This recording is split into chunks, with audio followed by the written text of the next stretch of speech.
Have you ever wondered, friends, when you look out at the night sky and you see all those stars, that are you looking at the future? Those stars that are so far away, light years away, many of them. Are we looking at the future? Have you ever thought about that? I thought about that the other day. And because there's been a lot of information coming out on the news lately, there's a certain event that happened uh, this year, this summer, that maybe you all have heard about.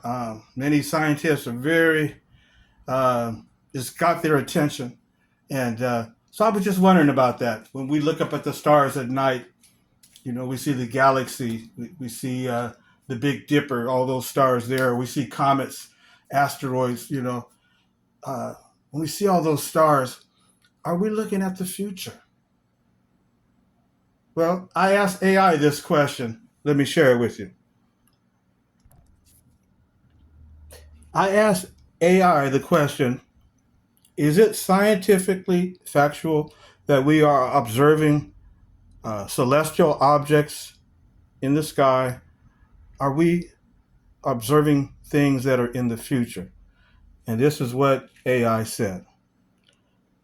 It says, no, it is not scientifically factual that we can observe celestial objects in the future. It says, in fact, the opposite is true. Observing distant celestial objects is always observing their past. This is because of the finite speed of light. Isn't that deep? It says that the opposite is true. When we look up at the stars at night, we're not looking at the future. We're looking at the past, because that's how long it takes for the light to reach us down here on Earth. So very deep, very, very deep. It said the opposite is true. We are actually observing objects that we're observing their past because of the speed of light. So when we are looking at any celestial object in the sky, we are always seeing its past, not its future. Now, we're 93 million miles from the sun. The sun is the closest star to Earth, and we're 93 million miles from the sun. How far or how long does it take for the light of the sun to reach us, being 93 million miles away? Well, it says that the light of the sun reaches us in 8 minutes. So when we look up at the sun, that is what it was 8 minutes ago. That's what it was 8 minutes ago. That's how long the light took to reach us, 8 minutes. Now, the next closest star to Earth after the sun to our solar system is called the Proxima Centauri. The Proxima Centauri. And that is the closest star next after the sun.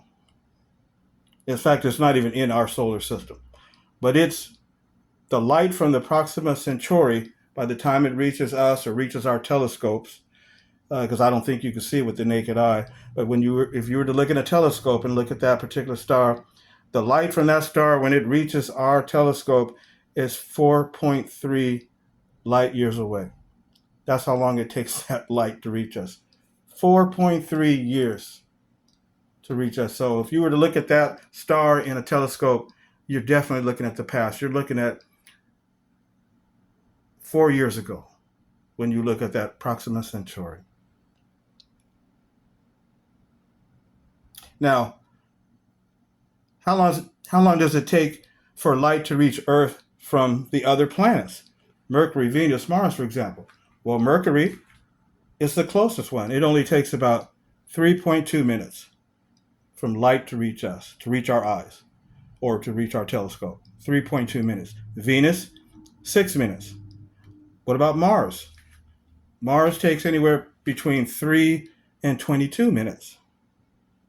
Jupiter is from 35 to 52 minutes. So almost a half an hour or up to a half an hour to an hour from the light from Jupiter to reach Earth. Saturn takes 1 to 2 hours. So when you're looking at Saturn through a telescope, you're looking at the past. You're looking at Saturn from 1 to 2 hours ago. Uranus, between 2.5 and 3 hours ago.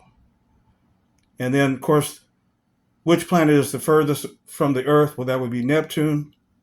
The light from Neptune to Earth takes between 4 and 4.5 hours to reach us. So again, we're always looking at the past, not the future. Now, what about light from, say, the Big Dipper? Which we know the Big Dipper is not really one star, is it? It's a bunch of stars together, but it gives the illusion that you're looking at a big dipper that goes like a dip. You're dipping a pot down into the water, and you're bringing it up, as we see here on the screen. So, how long does it take light from the Big Dipper to reach Earth? 80 to 83 years. That's how long it takes. 80 to 83 years. So when you're looking at the Big Dipper at night, maybe you went on a camping trip and you're camping out and you're looking, or you're just going outside the city limits and looking up. You're looking at the past from 80 to 83 years ago. And that's just 5 of the stars that reaches 5 of the stars, their light reaches us to 80 to 83 years. Now, there's a couple of other stars in the Big Dipper that are different. One of the stars takes 104 years for the light to reach us. And another star, it takes 124 years for that light to reach Earth. So again, we're looking at the past when we look up at the stars at night. Now, what about the furthest point of our solar system? The furthest point out. In other words, where the solar system begins. The furthest point out. How long does it take light, or actually, does light even reach Earth from the furthest point of our solar system? I asked that question to AI. Here's the answer. The answer is yes. Light does reach Earth from the furthest points of our solar system. And it makes, for example, the example it talks about the Oort cloud. They say that the Oort cloud is the outermost region of our solar system, which is composed of comets and other icy bodies. And how long, since the Oort cloud is the furthest point of the solar system, how long does the light reach us from there? Well, it mentions here that the light from the Oort cloud, which is considered the furthest point of our solar system, takes about 1.87 years to reach us. So almost 2 years it takes the light from the furthest point of the solar system to reach Earth. So again, if we're looking at that Oort cloud from our telescopes, we're looking at the past almost 2 years ago.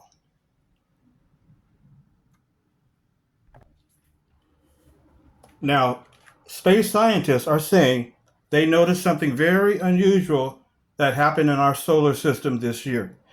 An interstellar comet was spotted by an Atlas telescope in the country of Chile, having entered our solar system in July 2025. The telescope, which is called ATLAS, which stands for Asteroid Terrestrial Impact Last Alert System. So scientists have named this comet 3I Atlas. The 3 means that this is the third one that has entered our solar system that they have recorded, and the first was in 2017 when it was spotted on the telescope in Hawaii, an interstellar comet, and it was named Oumuamua. But by the time it was spotted, it was already on its way heading out of our solar system. Then, number 2, the second interstellar comet that came into our solar system was on August 29th, 2019. A telescope in Ukraine spotted this interstellar comet had come into our system, and they named it Borisov. It came closest to the Earth on December 28th, 2019, and passed on. Now, usually when comets near the sun, they disintegrate, fragmentation, right? But this comet, Borisov, did not. And it passed the sun. And it left our solar system by mid-2020. So I asked the question to AI, when did 3I Atlas first enter our solar system? And the answer is, it first entered around June 14th, 2025, but it was officially reported on July 1st. Okay. It was officially reported on July 1st, 2025, like I said, by the telescope that was in Chile, detected by the Atlas system.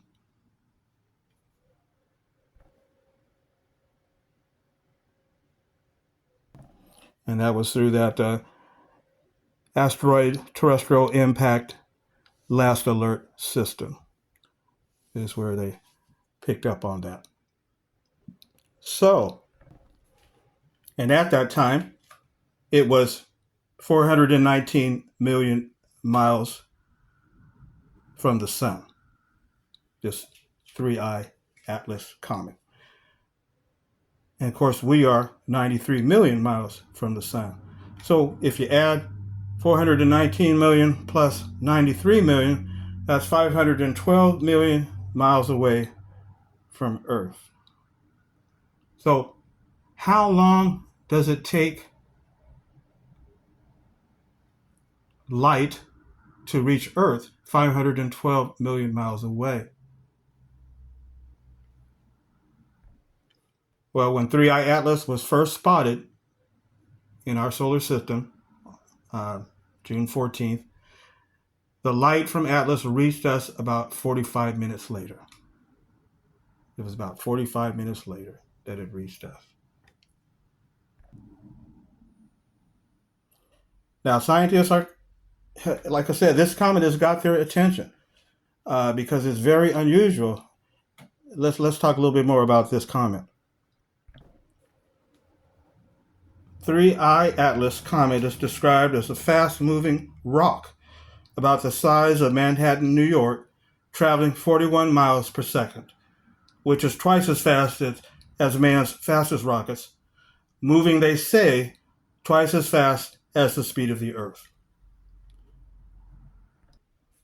But like I said, what has mostly captured the scientists' attention with the 3I Atlas is its trajectory. It is perfectly aligned with the plane of our planets around the sun. It will reach Mars on October 2nd. It will reach the sun on October 29th.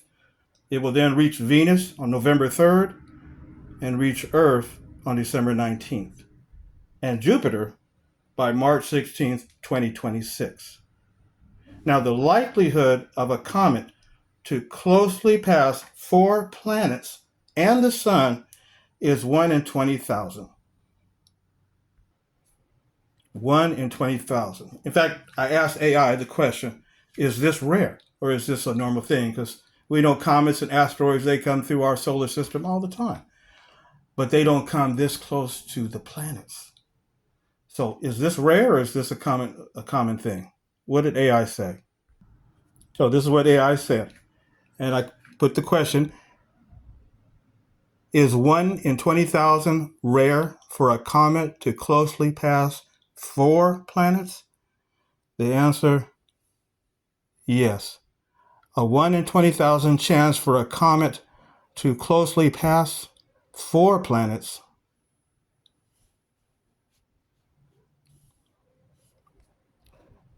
is considered extremely rare. While the term rare can be subjective,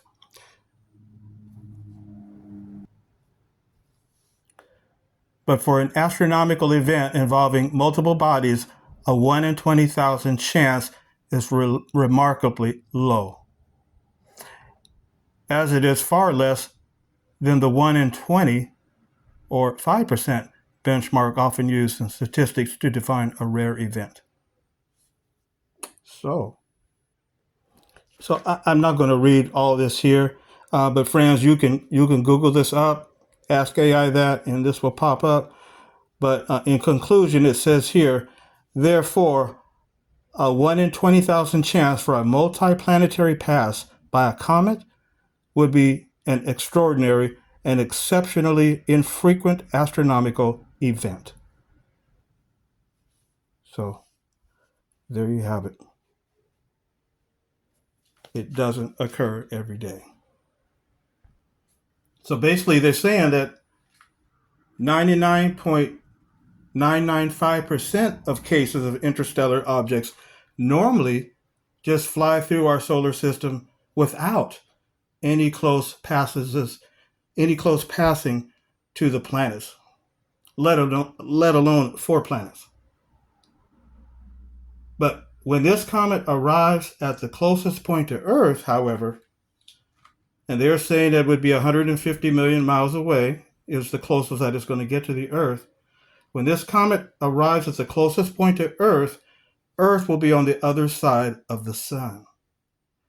So scientists will not be able to study it closer at that point because the sun will be blocking their view. So there's only a little small window that the scientists can study this comet, and that's what they're doing now. Because once it gets to, December 19th, when it reaches the point of Earth, December 28th. Be December 19th, 2025. Scientists won't be able to study it any closer because it will be on the other side of the sun, and the sun's rays will block it. So we'll see what happens. Now, there's one other point, however, none of this might not even happen, because if this 3I Atlas, if this is just a regular comet, just a regular ordinary comet, it will begin to fragment when it reaches the sun on October 29th. It will begin to disintegrate. So that is when we'll find out what kind of comet this really is. So it might not even reach Earth on December 19th. So we will just wait and see what happens when it gets closer to the sun, and that will be around October 29th. So again, we'll wait and see what happens as it gets closer and closer to the sun.